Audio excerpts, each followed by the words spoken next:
A state of shock is not just what happens to us when something bad happens.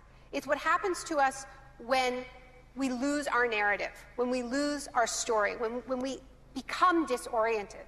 What keeps us oriented and alert and out of shock is our history. So a period of crisis like the one we're in is a very good time to think about history, to think about continuities, to think about roots. It's a good time to place ourselves in the longer human story of struggle.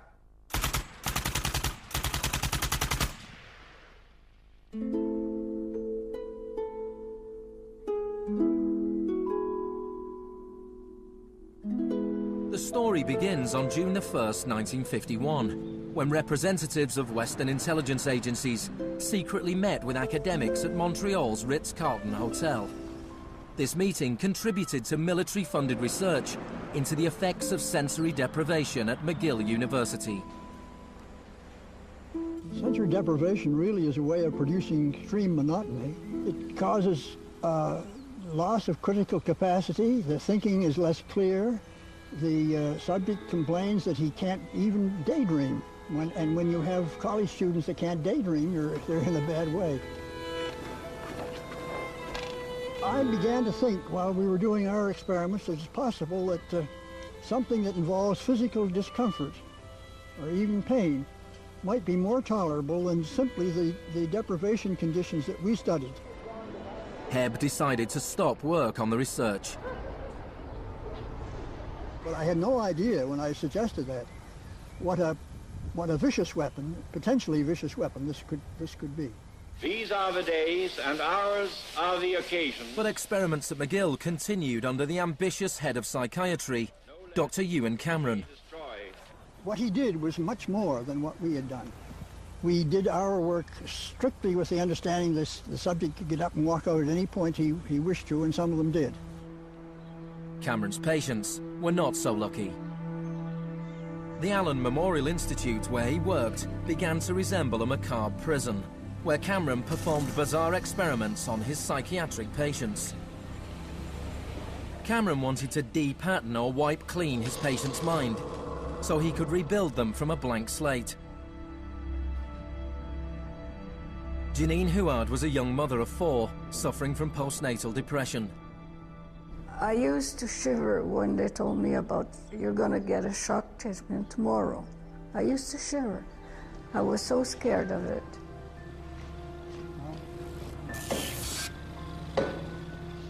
And I would wake up in another room, all mixed up and sad, and it used to make me very sad after. You're just like a zombie walking around. Cameron combined shock therapy with sleep therapy and the repeated playing of taped messages. It says, Janine, Janine, you are running away from your responsibility. You don't want to take care of your husband and children. All the time, the same thing. It sounds like you were being interrogated. Yes, interrogation, but for what purpose? It wasn't long before the CIA put Cameron's research into practice. Many of his techniques appear in the agency's Kubat Counterintelligence Interrogation Manual. These words are from the manual. It's a fundamental hypothesis of this handbook that these techniques are in essence methods of inducing regression of the personality. There is an interval, which may be extremely brief, of suspended animation, a kind of psychological shock or paralysis. Experienced interrogators recognize this effect when it appears and know that at this moment the source is far more open to suggestion, far likelier to comply than he was just before he experienced the shock.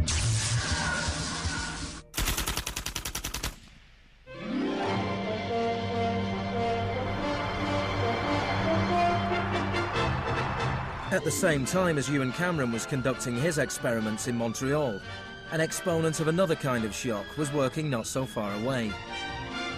Milton Friedman was teaching economics at the University of Chicago. He believed economic shock therapy could encourage societies to accept a purer form of deregulated capitalism. In October 2008, in the midst of the biggest financial crisis since 1929, Naomi Klein went to the University of Chicago to talk about Milton Friedman. When Milton Friedman turned 90, the Bush White House held a birthday party for him. And everyone made speeches, including George Bush. But there was a really good speech that was given by Donald Rumsfeld. My favorite quote in that speech from Rumsfeld is this. He said, "Milton is the embodiment of the truth that ideas have consequences." What I want to argue here is that the economic chaos that we're seeing right now on Wall Street and on Main Street and in Washington stems from many factors, of course, but among them are the ideas of Milton Friedman. The Wall Street crash of 1929 led to the Depression of the 30s.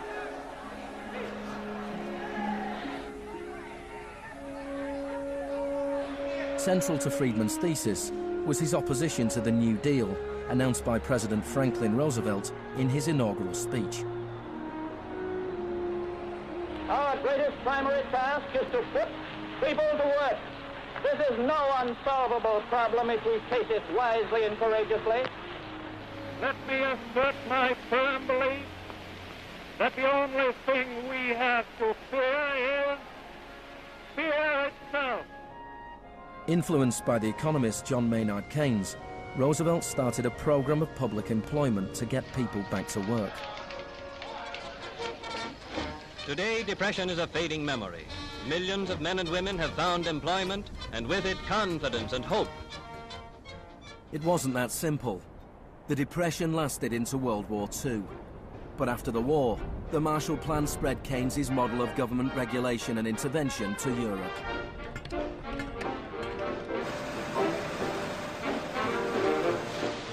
His principles were widely accepted, but not in the economics department of the University of Chicago. Milton Friedman from this university waged a war against the New Deal. Friedman was a member of a group called the Mont Pelerin Society, led by the Austrian economist Friedrich von Hayek. They believed that if governments stopped providing services and stopped regulating markets, the economy would correct itself. In the 50s, they were seen as cranks, but over the last 30 years, their ideas have become the dominant economic doctrine. The thesis of the Shock Doctrine is that we've been sold a fairy tale about how these radical policies have swept the globe. That they haven't swept the globe on the backs of freedom and democracy, but they have needed shocks, they have needed crises, they have needed states of emergencies. Milton Friedman understood the utility of crisis. Only a crisis, actual or perceived, produces real change. When that crisis occurs, the actions that are taken depend on the ideas that are lying around.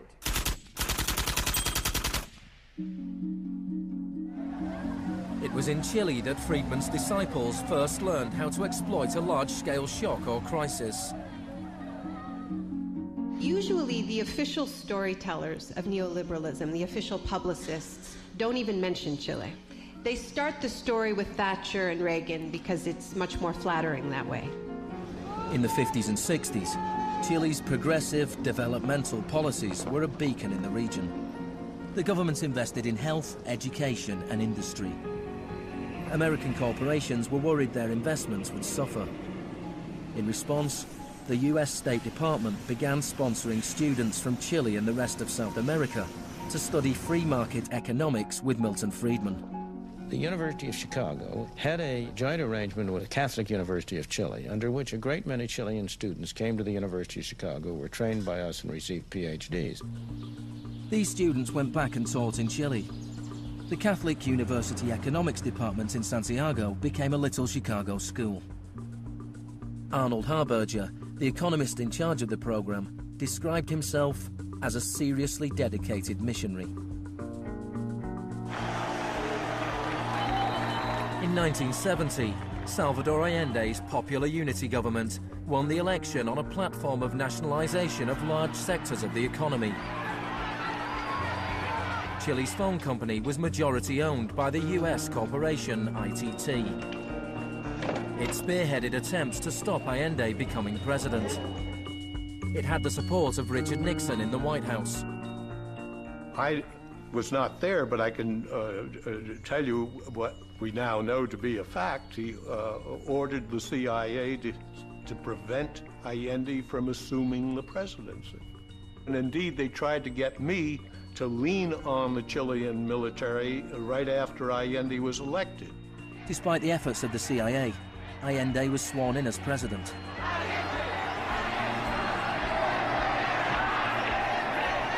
Richard Nixon ordered the CIA director to make the economy scream. Señor Nixon es presidente de Estados Unidos y yo soy presidente de Chile. Yo no tendré un término despectivo contra el señor Nixon mientras el señor Nixon respete al presidente de Chile. Preparations began for the military coup. The Chilean Chicago boys started work on a 500-page economic blueprint called the BRIC. With US funding, everything was done to destabilize the economy. Truck drivers went on strike, bringing factories and shops to a standstill. There was a failed coup attempt on June the 29th, 1973. And then on September the 11th, with General Pinochet leading the army, the assault began on the presidential palace.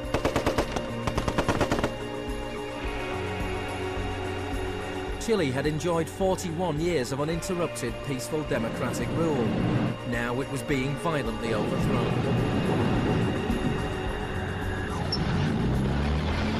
Pinochet and his supporters described the coup as a war.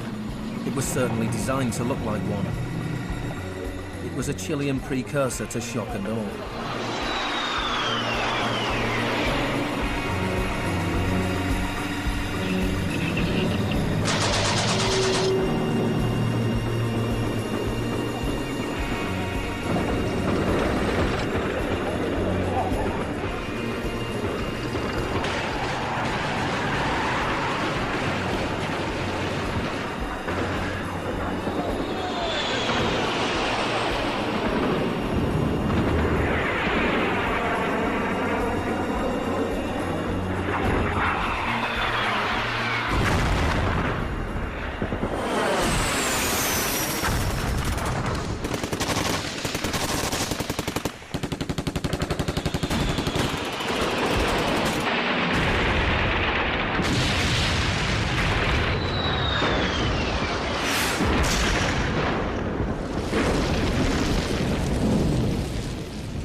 Fuerzas Armadas y de Orden, solo bajo la inspiración patriótica de sacar al país del caos que en forma aguda lo estaba precipitando el gobierno marxista de Salvador Allende.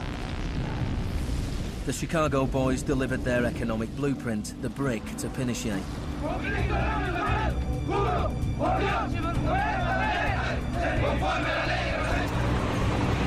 In the days that followed, more than 13,000 opponents were arrested and imprisoned.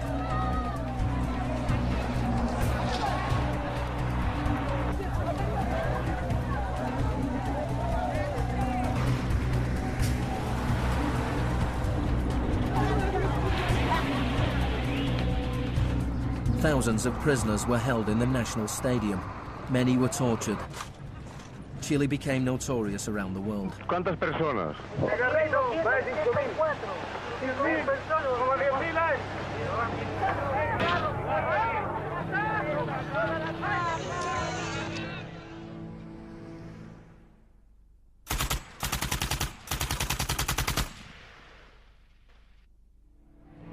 At the beginning of November, 5,000 prisoners were released. The 900 they left behind were transferred to other detention centers.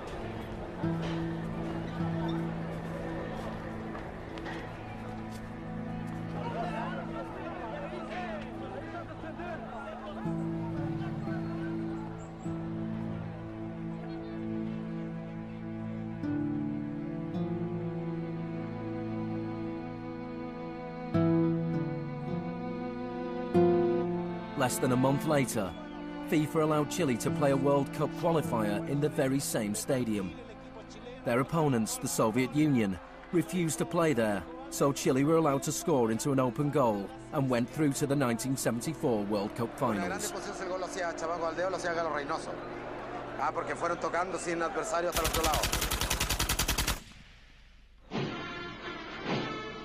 With the population in shock, Pinochet imposed the policies recommended by the Chicago Boys. Removal of price controls, the sale of state companies, the removal of import barriers and cuts to government expenditure. Friedman later openly acknowledged the importance of the Chilean experiment. Here was the first case in which you had a movement toward communism, which was replaced by a movement toward free markets. It didn't work. A year later, inflation was 375% per year, the highest in the world. So in March 1975, Arnold Harberger and Milton Friedman flew into Santiago. He used a phrase that had never before been used in a real-world economic crisis. He called for shock treatment. He said that he was like a doctor that was going to help a country that was suffering an epidemic, and he was simply prescribing the medicine. Friedman wrote that General Pinochet was sympathetically attracted to the idea of a shock treatment, but was clearly distressed at the temporary unemployment it might cause.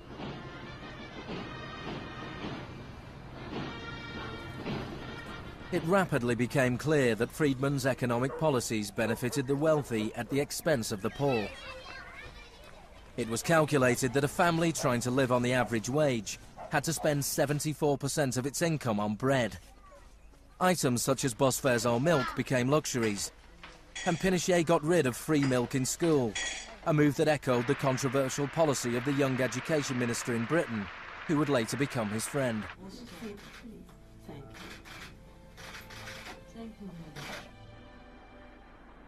In order to enforce these economic policies, there had to be an enemy to fear.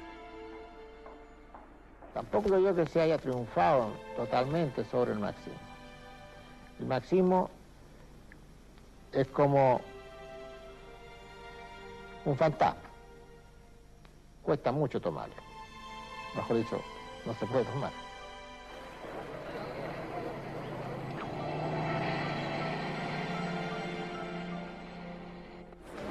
Friedman and Harberger argued that free market economics went hand in hand with freedom and democracy. But in Chile, where their ideas were being implemented within the context of a military dictatorship, the opposite was true. Many in Latin America saw a direct connection between the economic shocks that impoverished millions of people and the epidemic of torture inflicted on those who believed in a different kind of society. One of those was Orlando Letelier.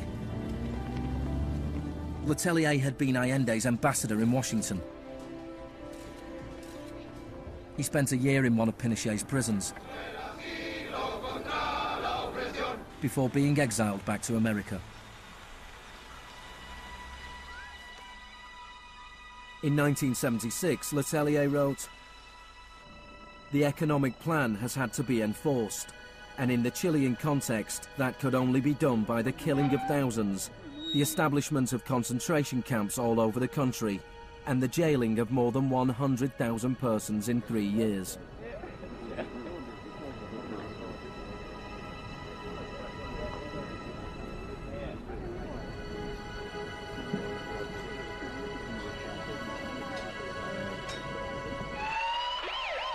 Less than a month later, Letelier was killed by a car bomb. Good evening. A powerful bomb today tore through a car as it was driving along Washington's usually quiet Embassy Row. The Chilean was Orlando Letelier, who also had been foreign minister during the last months of the late Salvador Allende's Marxist regime. Richard Roth reports. Michael Townley, a member of Pinochet's secret police, was behind the bombing. He'd entered the US on a false passport with the knowledge of the CIA. Michael, buenas noches. Buenas noches, Pablo. La opinión del Poder Judicial chileno, ¿hay confianza en él? Mira, yo confío plenamente en la justicia chilena como patriota y luchador antimarxista y juntista por sobre todas las cosas. Despite his confidence, Townley was extradited to the US and convicted of Letelier's murder. Pinochet ruled Chile as a military dictator for 17 years, but in a frank interview, Harberger remained in denial. You cannot have a repressive government for long within a genuinely free economic system.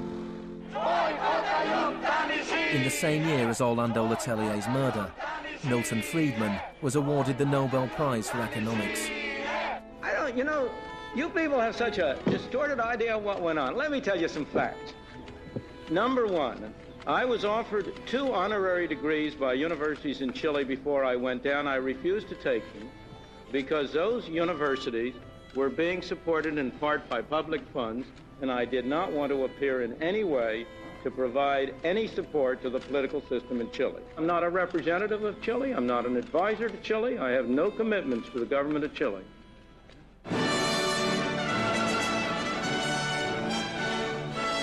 I now turn to you, Professor Milton Friedman.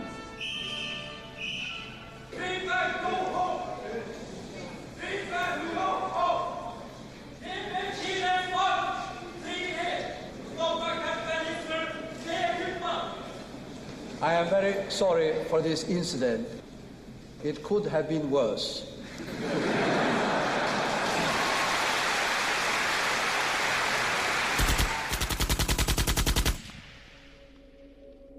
What I'm trying to do in the Shock Doctrine is tell an alternative history of how this savage stream of pure capitalism that we've been living, capitalism unrestrained, came to dominate the world. Chile wasn't the only country in South America to adopt Chicago school policies. Friedman's disciples held key positions in Brazil and advised the government of Uruguay. Then on March the 24th, 1976, a military coup overturned the government of Isabel Perón in Argentina. A junta of 3 generals took over the country, led by General Videla. Chicago boys landed key economic posts in the military government. They seized the opportunity for major economic and social re-engineering. And within a year of the coup, wages lost 40% of their value, factories closed, poverty spiraled. Just as in Chile, people had to be terrorized into accepting these economic policies. Videla learnt from Pinochet's experience. He adopted the tactic of disappearing people. Striking a balance between public and private horror, disappearances were often carried out in broad daylight, but could always be denied.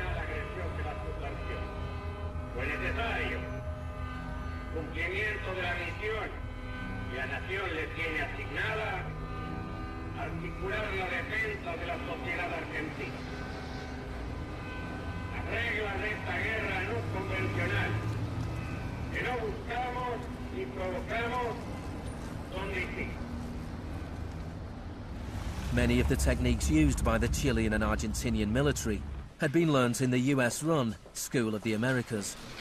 Torture techniques taught, from rape to derobing to torture with pointed objects, breaking of extremities, poking eyes out, branding. In Latin America, there are various regimes which at the moment are abusing human rights. Political murder, torture, deportations, imprisonment without trial, using the techniques they may have learned in this establishment. You may be right. If you can say that the skills which we've taught here have been applied, I can't deny that. The use of torture of a known enemy soldier to gain some kind of military advantage, I think, is justifiable and smart.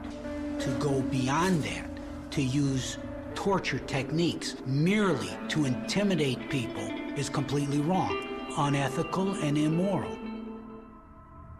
But in Argentina and Chile, these techniques were not used just on soldiers or terrorists. They were used on students and union members.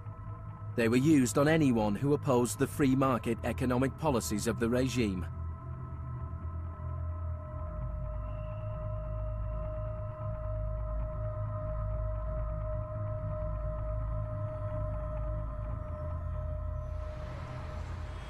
In 1978, the Argentine junta hosted the World Cup.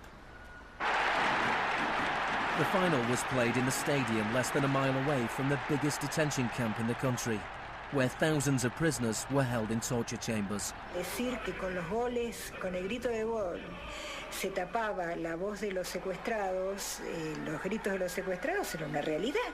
Organización extraordinaria, miles y miles de banderas, miles y miles de gargantas enronquecidas, 25 millones de argentinos que tienen un solo color, el celeste y blanco. El fútbol ha hecho el milagro del país, de este maíz maravilloso que nos siguen atacando a aquellos que... And Argentina took their terror regime one step further than Chile. Among the disappeared were hundreds of pregnant women. Women who were allowed to give birth before being murdered.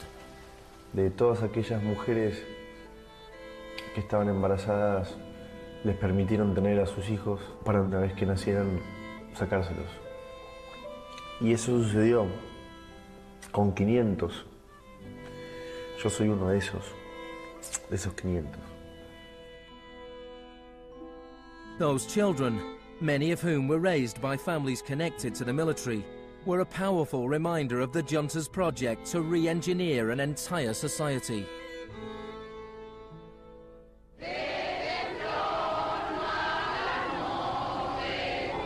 While the junta was still in power, a group of mothers and grandmothers of the disappeared started to protest in the Plaza de Mayo.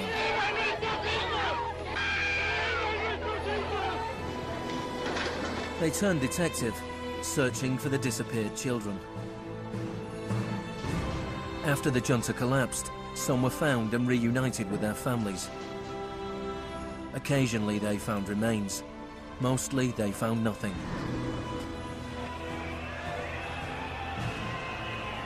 General Videla was found guilty of murder, kidnapping and torture.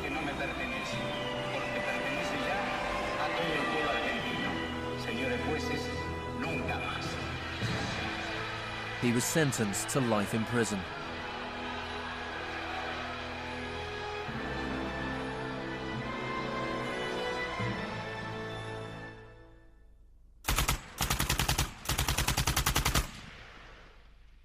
Early experiments in Latin America presented Friedman and his cohorts with a serious ideological problem. Friedman had promised that these policies would not just make the elites richer, but that they would create the freest possible societies, that this was a war against tyranny, that capitalism and freedom went hand in hand. Yet here we see that in the 70s, the only countries putting these ideas into practice were military dictatorships. Nixon had fully supported imposing these types of brutal free market policies in South American dictatorships. But when it came to domestic economic policy in the United States, where Nixon had to worry about getting re-elected, it was a very, very different story.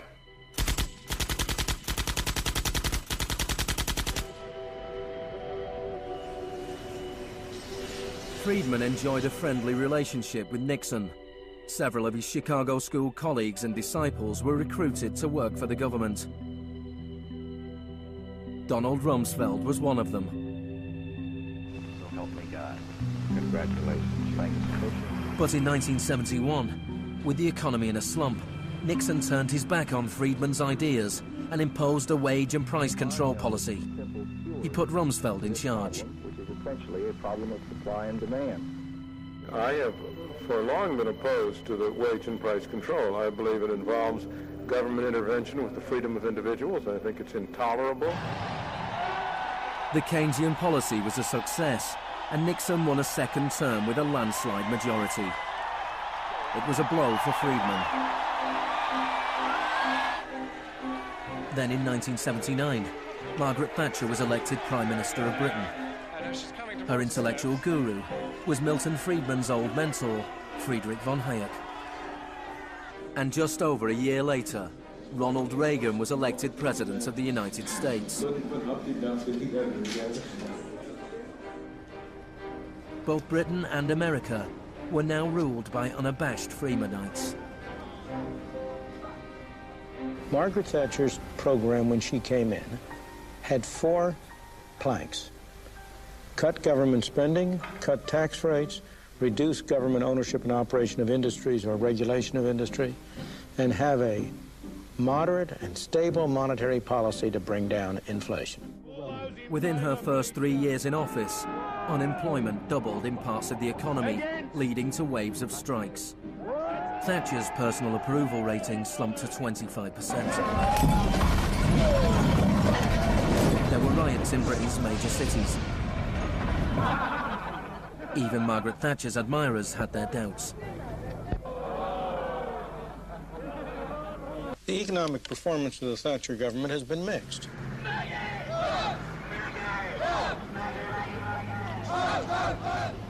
To those waiting with bated breath for that favorite media catchphrase, the U-turn, I have only one thing to say. U-turn if you want to. The ladies not for turning. Friedrich von Hayek urged Thatcher to copy Pinochet's economic shock therapy policies.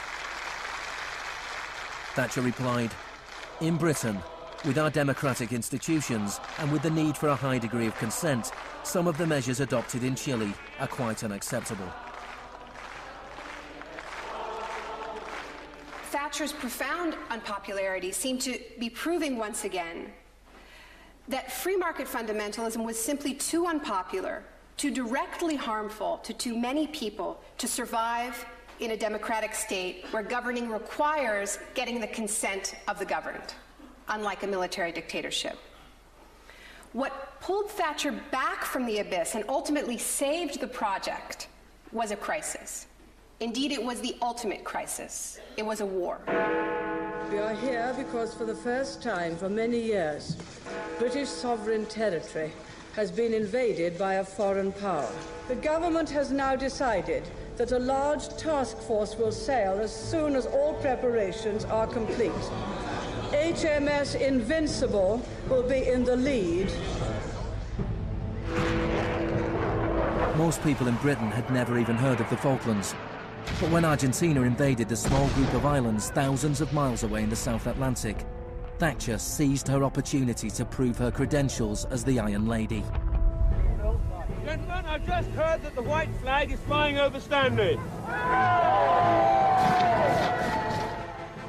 The war was over in less than 3 months. As the troops returned to Britain, a wave of patriotic celebrations swept the country. Thatcher won the 1983 elections with a massive majority. She could now push through a form of the economic shock therapy witnessed in Chile.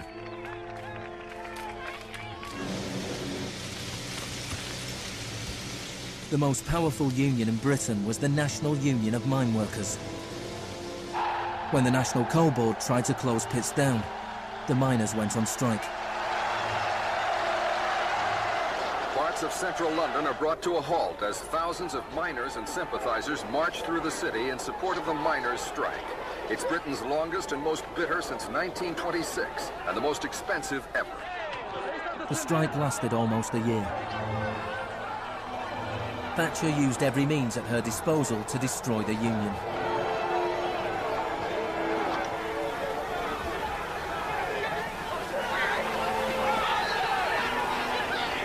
Eventually, the miners were defeated. Thatcher used this victory to bring the Chicago School Revolution to Britain. A series of glossy commercials promoted a massive program of privatizations. Thatcher sold off the steel industry, water, electricity, gas, telephones, airlines, oil. Public housing was sold off. Council services put out to tender. In 1986, financial and banking services were deregulated. It was called the Big Bang. No one here tonight needs reminding that the Big Bang is only a beginning. In Britain, before Thatcher, a CEO earned 10 times as much as the average worker. By 2007, they earned more than 100 times as much.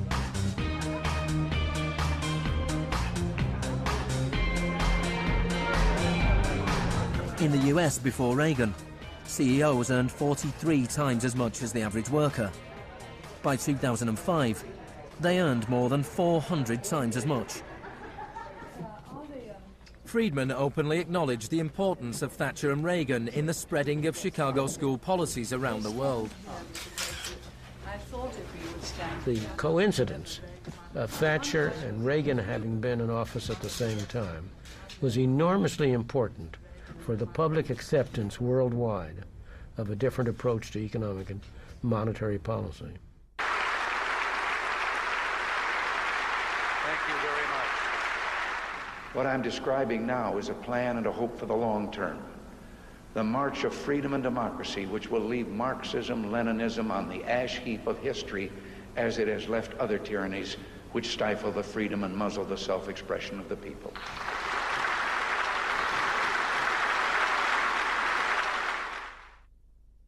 Now, we all know the fairy tale about the fall of communism, that the West under Reagan and Thatcher looked so prosperous to the people of the former communist bloc that they themselves demanded radical free market policies. Now, this really is a fairy tale. It is true that people who had been living under authoritarian communism genuinely wanted democracy. And it's also true that people wanted to be able to go out and buy blue jeans and have Big Macs. That is true. But that does not mean that they wanted the kind of Wild West capitalism of oligarchs gone mad and no social protections that so many Eastern Bloc countries actually ended up with and suffer under to this day. Thatcher had done everything she could to break the power of the unions in Britain. But in 1988, she went to Poland to show her support for the workers' union Solidarity. How do you see the process from where you are now to where you want to be? Strikes in Poland led to Solidarity being allowed to contest a general election in June 1989. This triggered a wave of demonstrations throughout Eastern Europe.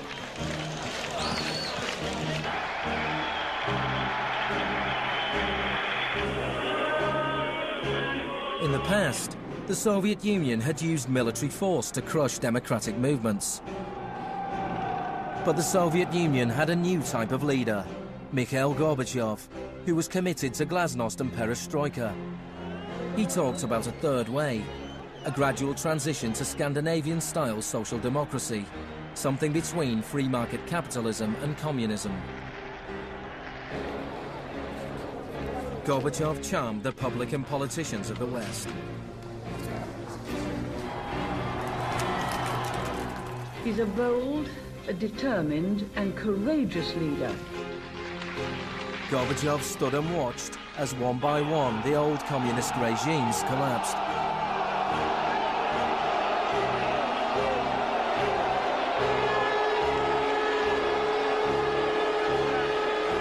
At the end of the year, the most famous symbol of the division of Europe came tumbling down.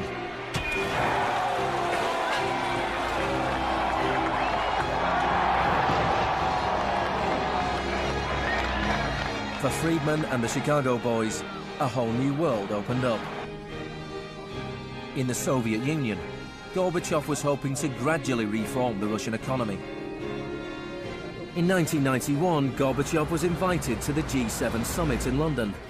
He was hoping for financial support for his gradual economic reforms.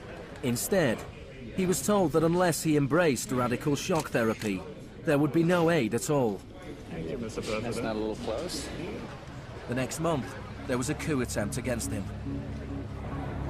A group of Communist Party hardliners placed Gorbachev under house arrest in his holiday home in the Crimea. Tanks surrounded the White House, the Russian parliament.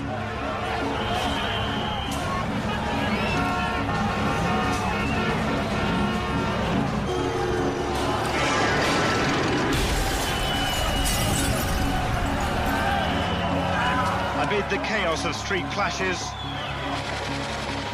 it was obvious that to reinforce their position, the hardliners would have to resort to violence. Such action between the people and the security forces has not been seen since the early days of the Russian Revolution. By dawn this morning, amid a sea of debris, it was becoming clear that the coup was disintegrating. The Russian parliament building was unscathed. The military had not made their move. Inside, Boris Yeltsin was more powerful than ever.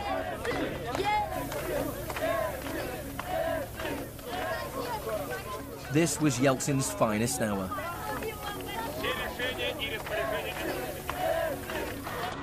Gorbachev was released and he returned to Moscow, but he had lost much of his power. Я выражаю признательность за принципиальную позицию россиянам, президенту России Борису Николаевичу Ельцину. In December 1991, the Soviet Union was dissolved, a profound shock for the Russian people. Yeltsin was now in charge of economic policy for the Russian Federation. The free market came to Russia. There was chaos. The adoption of Chicago school policies in Russia marks the beginning of a new chapter in the free market crusade. It was all shock, no therapy.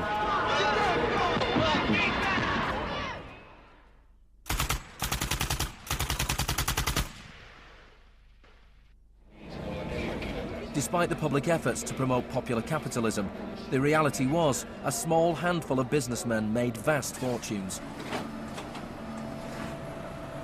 State industries were sold off at bargain basement prices. The Russian press dubbed Yeltsin's advisors the Chicago Boys.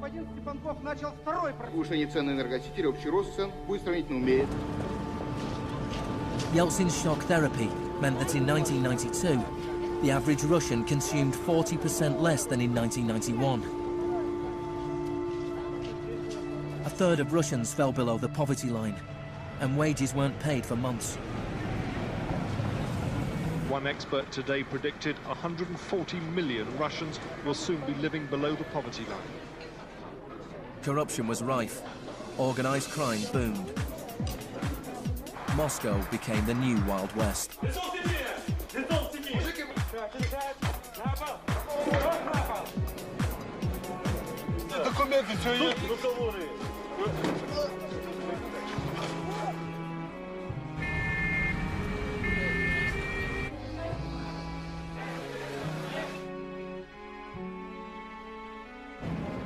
The majority of Russians opposed the Chicago Boys' radical vision for their country. In March 1993, Parliament made a crucial decision. It voted to repeal the special powers it had given to Yeltsin. Yeltsin declared a state of emergency.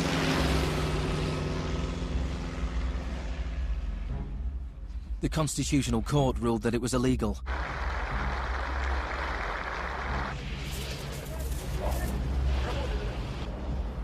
On September 21st, Yeltsin took the Pinochet option and dissolved Parliament.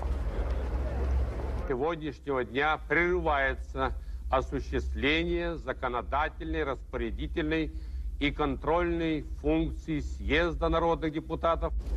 The West threw its weight behind Yeltsin. We feel that Boris Yeltsin is the best hope for democracy in Russia. 2 days later, Parliament voted to impeach Yeltsin by 636 votes to 2. Thousands of supporters of the Parliament gathered outside the White House and marched on the television station.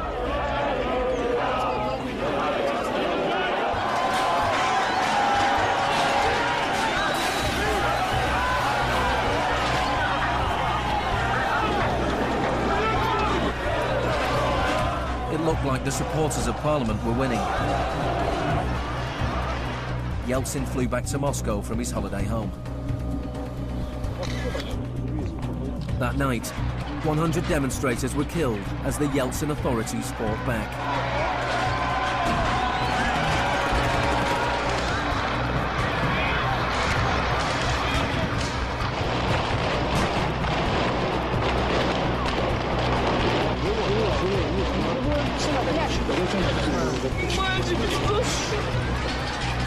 On the 4th of October, he ordered troops to storm the White House, shelling the very building he had defended 2 years earlier.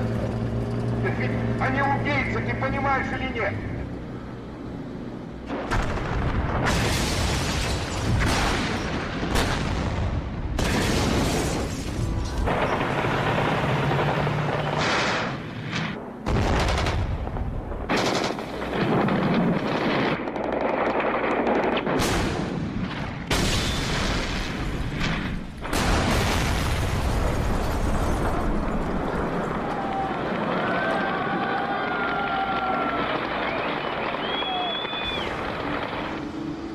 Warren Christopher, the US Secretary of State, said, "The United States does not easily support the suspension of parliaments, but these are extraordinary times."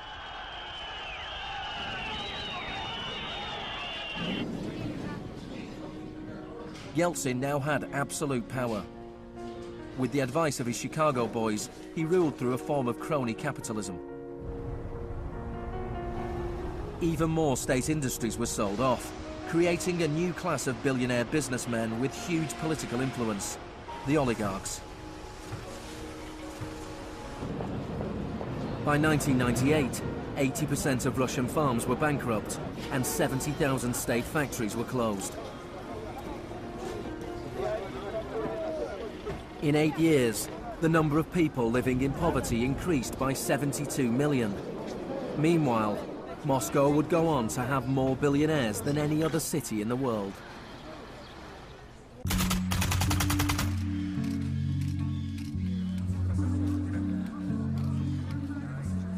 Good afternoon. Thank you for coming. Today it is my honor to announce that I'm submitting the name of Donald Rumsfeld to be Secretary of Defense. I look forward to serving our country again. Rumsfeld had been Secretary of Defense before under Gerald Ford.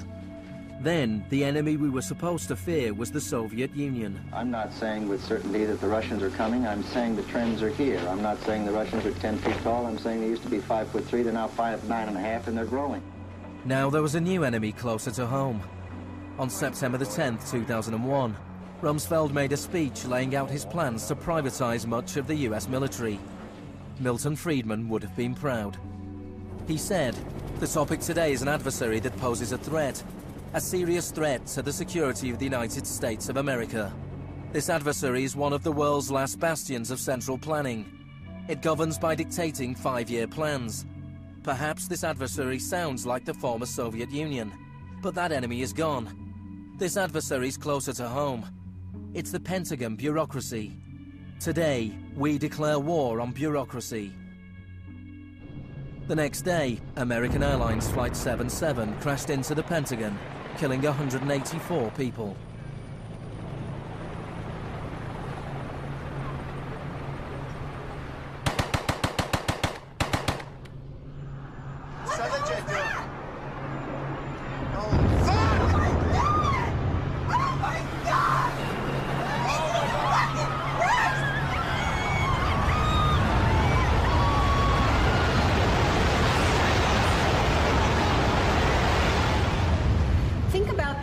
Feeling after those attacks.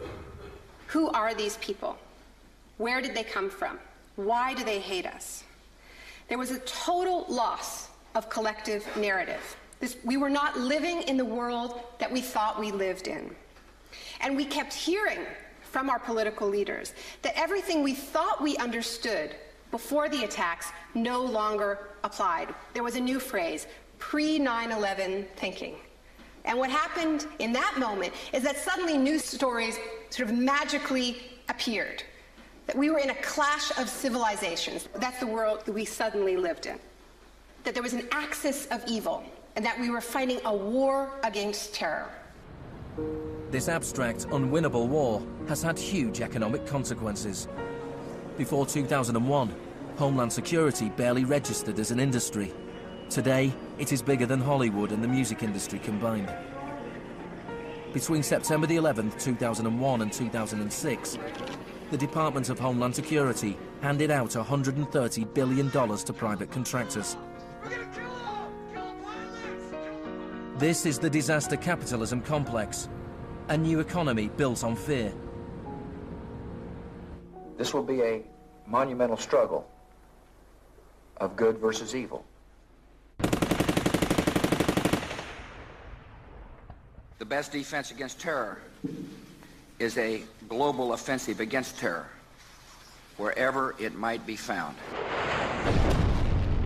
The first phase of this war was the bombing of Afghanistan.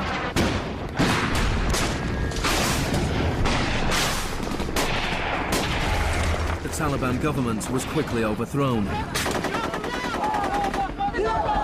The aftermath of the war was more complicated. Our fight against terrorism began in Afghanistan, but it will not end there. We're primarily looking at detainees that we can use. We're collecting intelligence.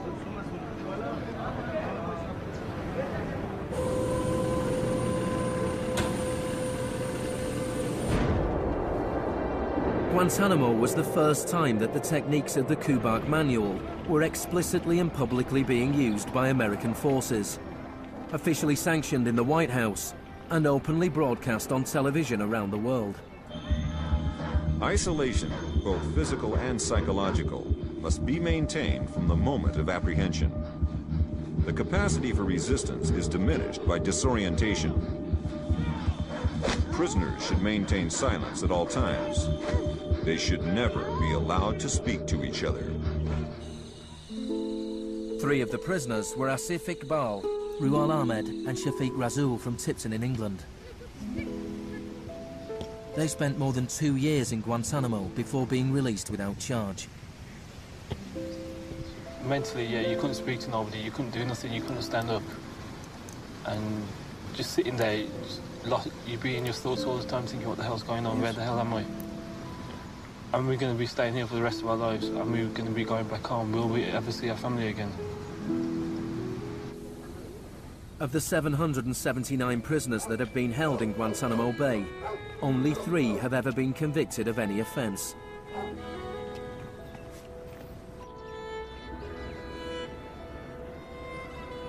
Well, the only thing I know for certain is that these are bad people. It was a message to the whole world, and the message was clear. It was, this is what happens to you if you get in our way. The war on terror is not about one man, and it is not about one country. There were many justifications given for the invasion of Iraq. But if the US had really wanted to attack a country where the leaders of Al-Qaeda were thought to be hiding, which had nuclear weapons and was selling nuclear technology to other countries, then Pakistan would have been the obvious choice. It had close connections to the Taliban and was being run by a military dictator. Instead, George Bush chose to target Iraq, a country with the 3rd largest oil reserves in the world.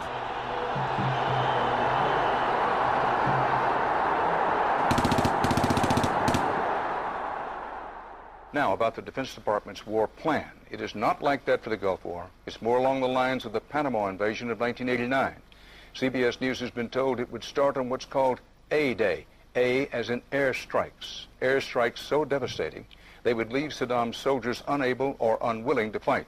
The idea is to rain down the thunder so hard as to create, quote, shock and awe. If the Pentagon sticks to its current war plan, one day in March, the Air Force and Navy will launch between 300 and 400 cruise missiles at targets in Iraq. More than were launched during the entire 40 days of the first Gulf War. The sheer size of this has never been seen before, never been contemplated before. Harlan Ullman is one of the authors of the shock and awe concept, which relies on large numbers of precision-guided weapons. So that you have this simultaneous effect, rather like the nuclear weapons at Hiroshima, not taking days or weeks, but in minutes.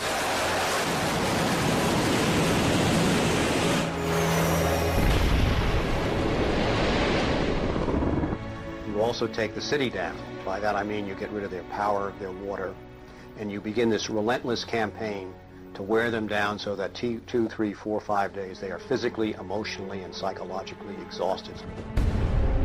Last night, a square mile in central Baghdad seemed like hell on earth. During the first wave of the bombing, The citizens of Baghdad suffered a version of the sensory deprivation described in the Kubark manual. In the chaos that followed the overthrow of Saddam Hussein, the US did little to stop the looting. Some US officials even thought it gave them a head start on dismantling the Iraqi state. John Agresto, Director of Higher Education Reconstruction, said he saw the looting of schools as the opportunity for a clean start. In fact, before sanctions, Iraq had the best education system in the region. 89% of Iraqis were literate. By contrast, in New Mexico, John Agresto's home state, 46% of the population were functionally illiterate.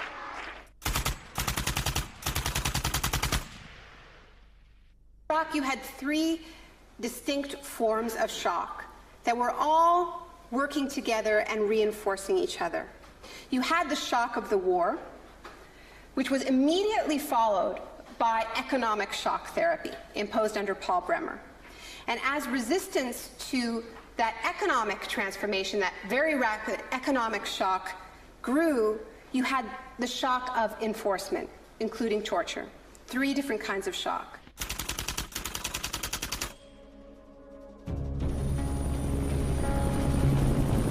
In May 2003, Paul Bremer was appointed US envoy to Iraq. 2 weeks after he arrived, he declared the country open for business. We considered that the coalition had very broad authorities to determine the direction of the Iraqi economy. Bremer knew little of Iraq, but he knew about disaster capitalism. He had launched crisis consulting practice at the start of the Homeland Security boom. Today is a very important day in Baghdad. Bremer spent the first 4 months passing classic Chicago school laws. Rumsfeld described Iraq as having some of the most enlightened and inviting tax and investment laws in the free world. One of the first acts of Bremer was to fire 500,000 state workers. This was partly an act of debartification, but slashing governments was also vintage Friedman. Money was promised for reconstruction. Our investment in the future of Afghanistan and Iraq is the greatest commitment of its kind since the Marshall Plan. But in fact, it was just the opposite. Whereas the Marshall Plan was intended to boost European industries, US aid money in Iraq was spent on US corporations. If work came to Iraqis, it came at the bottom of a series of subcontractors. Creative associates received contracts worth $100 million to draft the curriculum and print new textbooks for the education system. Management and technology consultant Bearing Point was awarded contracts worth $240 million to build a market-driven system in Iraq. North Carolina-based RTI received contracts worth $466 million to advise on bringing democracy to Iraq. And Halliburton was awarded $20 billion in cost-plus Iraqi contracts. Parsons was handed $186 million to build 142 health clinics. Only 6 were ever completed. And basic electricity and water supplies hardly improved, despite billions being spent in the first 4 years. We're going to succeed here, and when we succeed here, we will have done something important, not just for 25 million Iraqis. We will have done something that serves Western interests in this whole region. Even the new Iraqi currency was printed abroad. Let me show you an example of these notes. The US even paid private contractors to monitor the work of the private contractors who won contracts.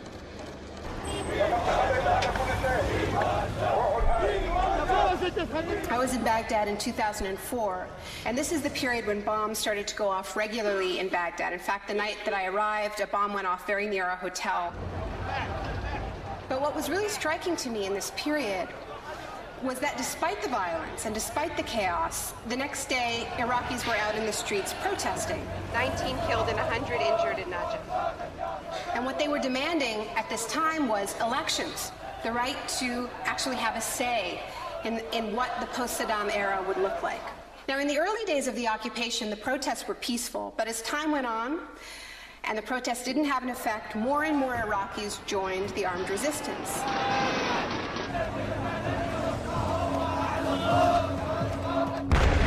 The violence spun out of control.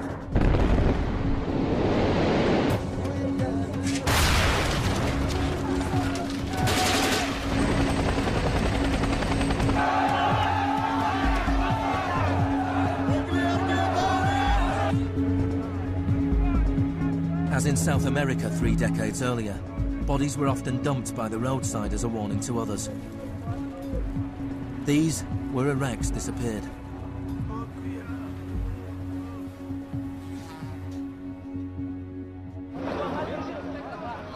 Extremely aggressive measures were needed to suppress the opposition.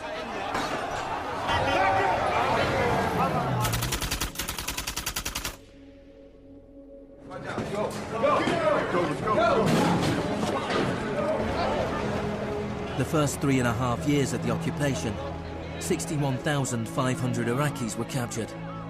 By spring 2007, 19,000 remained in custody. In prison, they were interrogated using techniques that could be traced to those devised by the CIA from Ewan Cameron's experiments in the 50s.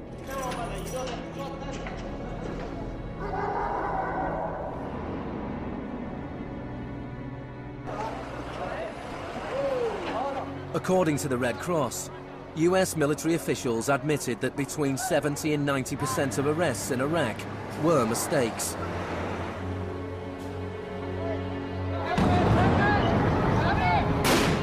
The chaos in Iraq seems like a defeat for shock therapy. But in Iraq, disaster capitalism moved on. Now the disaster itself provided the opportunity for profit.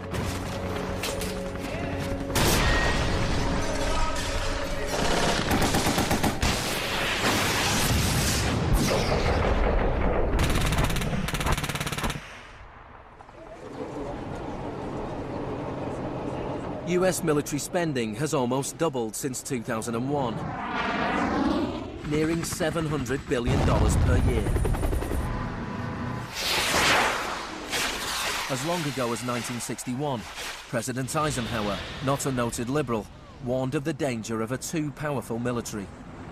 Now, this conjunction of an immense military establishment and a large arms industry is new in the American experience.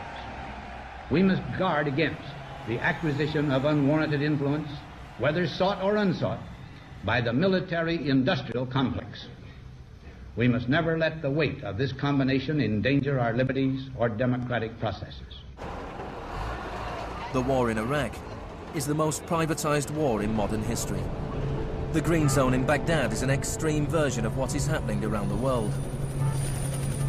A privatized, secure world protected from the chaos outside.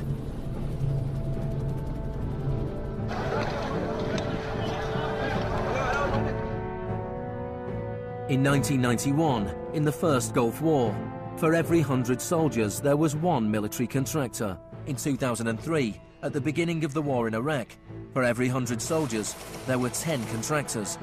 By 2006, for every 100 soldiers, there were 33 contractors. A year later, for every 100 soldiers, there were 70 contractors. By July 2007, there were more contractors than soldiers in Iraq. This was going beyond what even Milton Friedman had dared to hope. The only things I would not denationalize are the armed forces, the courts, and some of your roads and highways. One of the most high-profile contractors was Blackwater USA. During the April 2004 uprising in Najaf, Blackwater assumed command over US Marines. Dozens of Iraqis were killed during the operation. The US had indemnified the private contractors against any Iraqi laws, so they were operating in a law-free bubble, a little like Guantanamo. I asked your Secretary of Defense a couple months ago what law governs their actions. Mr. I was going to ask him. Go ahead.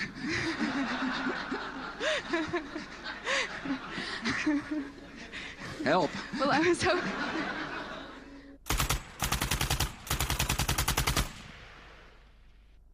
Just as Cameron's shock therapy left his patients confused and broken, so the multiple shocks inflicted on Iraq reduced the country to a lawless, violent, sectarian mess. By the time of Saddam Hussein's execution in 2006, 1,000 Iraqis were being killed each week.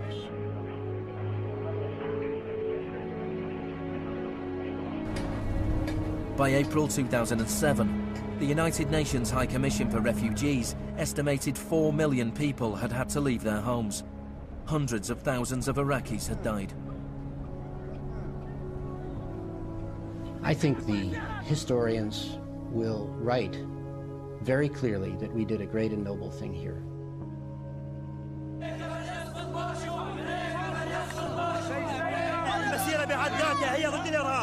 ضد الإرهاب الأمريكي، لأن الأمريكان يقتلون النساء ويعتقلون النساء ويقتلون الأطفال ويهينون الشيوخ ويقتلون الشباب. أمريكا بحالها هي الإرهاب.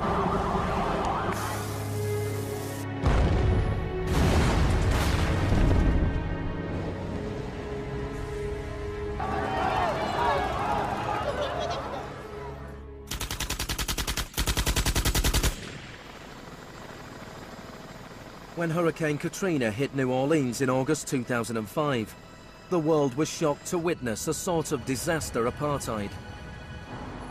The economically secure drove out of town, while tens of thousands of the vulnerable were stranded with little or no help from the state. I went to New Orleans while the city was still underwater, and what I saw was that what I had witnessed in Iraq was repeating, not in the aftermath of a war, but in the aftermath of a tremendous natural disaster. Milton Friedman died in 2006. His very last piece of public policy recommendation was an op-ed he wrote for the Wall Street Journal 3 months after Katrina. He said, "Most New Orleans schools are in ruins, as are the homes of children who have attended them. The children are now scattered all over the country.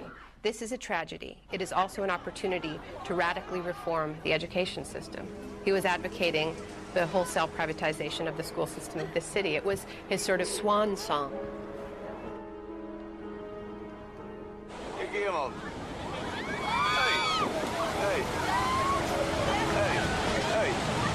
I'd witnessed a similar process in Sri Lanka in the aftermath of the 2004 tsunami. People who lived on the beaches for generations were prevented from returning so that the land could be privatized and sold off to luxury hotels.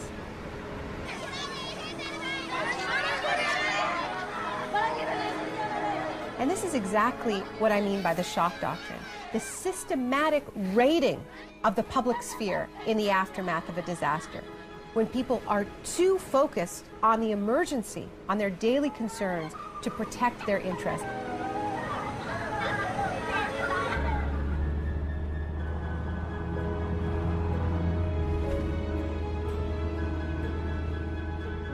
Maybe the first act of resistance is to refuse to allow our collective memory to be wiped. In 2008, Naomi Klein visited Villa Grimaldi with Isabel Morel, the widow of Orlando Letelier. Villa Grimaldi is a memorial to the cruelty of the Pinochet regime and to its eventual defeat. Villa Grimaldi fue el principal centro de tortura mientras se buscaba implementar la política de shock económico. Esta es la que tú señalas en el libro como las casas de uno por uno donde estaban los detenidos en Villa Grimaldi.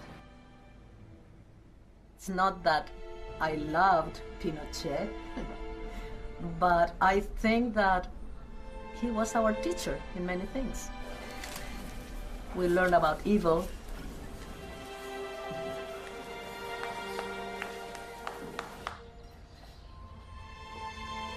In 1998, Pinochet was arrested while he was in London. His old ally, Margaret Thatcher, stood by his side. I know how much we owe to you.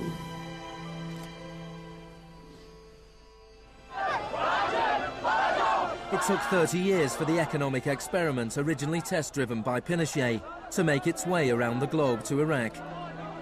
But the similarities between past and present are startling. Between Pinochet's concentration camps and Bush's Guantanamo detention center. Between the disappeared in Chile and those in Iraq. Between the experiments of Ewan Cameron and the torture meted out on the prisoners of Abu Ghraib. These are the days and hours. He erased all the past. That's why he gave electroshocks. All the past from the patient, and he would implant some new ideas. But Janine resisted. In 1988, the CIA agreed to pay compensation to Janine and other victims of Ewan Cameron's experiments. Janine, are you proud that they tried to break you and that you have fought so hard and won? In a way I am. In a way I am. Because I must have some willpower seeds in me. It is very, very hard to fight a government. People would tell me, Janine, you don't fight a government. What's the matter with you? They're too big. But I had faith that we would win.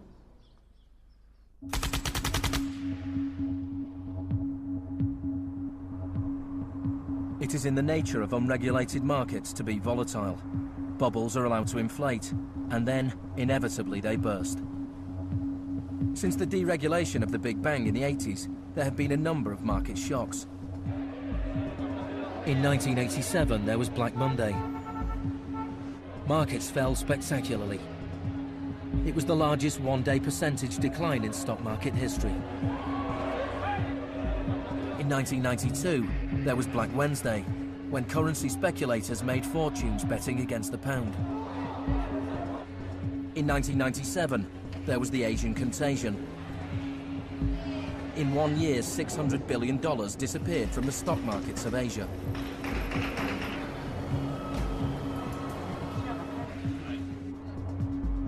And then, in September 2008, the financial markets imploded. The market is not functioning properly. There has been a widespread loss of confidence.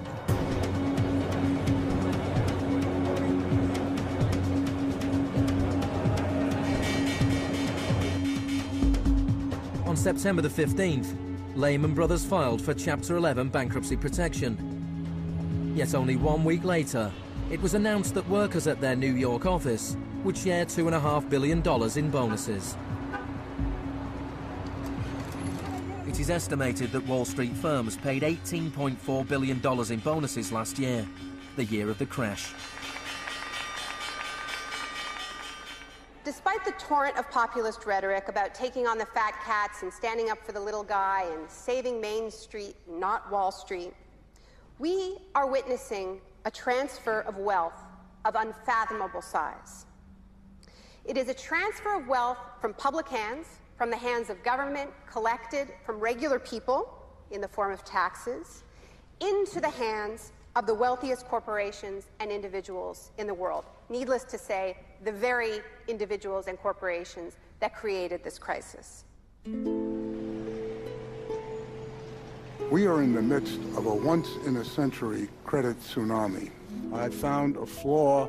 I don't know how significant or permanent it is, but I've been very distressed by that fact. In the United States, it was the financial crisis that secured Obama's victory. Americans wanted to change course.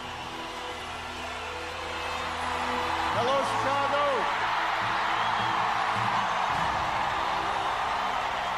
This crisis is clearly understood by almost everyone as being the direct result of this particular ideology of deregulation and privatization. The scale of the crisis offers the hope of change.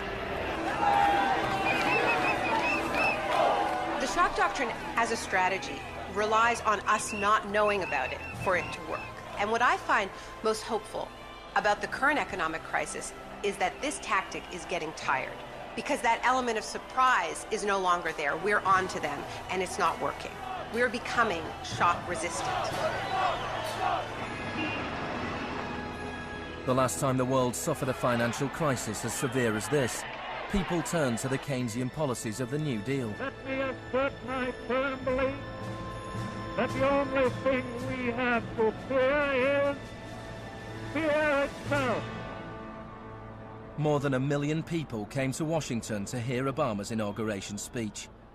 Many journalists made comparisons with FDR.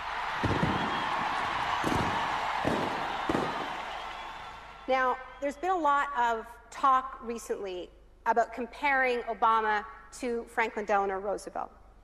So I want to talk a little bit about FDR, because there's a great FDR story, and it could be an apocryphal one, about when he would be visited by some progressive organization or a union, and they would be proposing some new progressive policy that they wanted to be part of the New Deal. And he would hear them out, and he would listen to them, and then at the end he would say, "Now go out there and make me do it." And they did. In 1937, which was a pivotal year for the New Deal, do you know how many strikes there were in this country? 4,740 strikes, lasting an average of 20 days.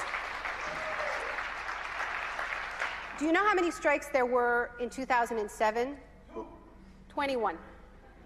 Now, the other reason to remember this history of struggle is that it tells us something very important, something that we need to remember at this moment when so much is at stake.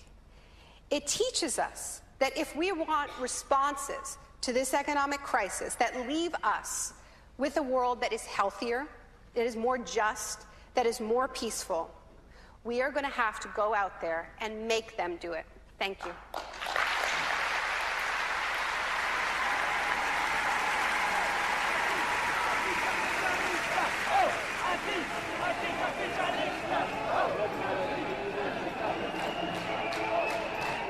Next week's exclusive new true story is Nursery University, more for Tuesday night at 10. And stay with us for the story of the rise and downfall of Enron, the smartest guys in the room.